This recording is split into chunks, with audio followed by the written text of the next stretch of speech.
Sa likod, itaas mo. Sila guys, oh. Sa likod pa, sa likod pa. Oo nga.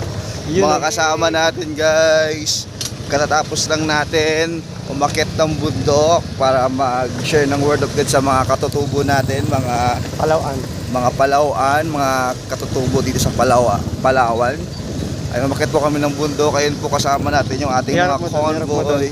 Harap mo doon. Ayan pa po yung mga tricycle, mga kasama natin tricycle guys. Ayan pa yung mga kasama natin, kasama yung mga taga-Pasay, mga riders pala to, mga riders guys. Hey!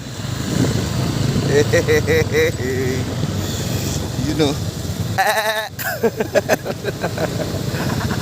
Ayun oh. Ayos mo ka, anak.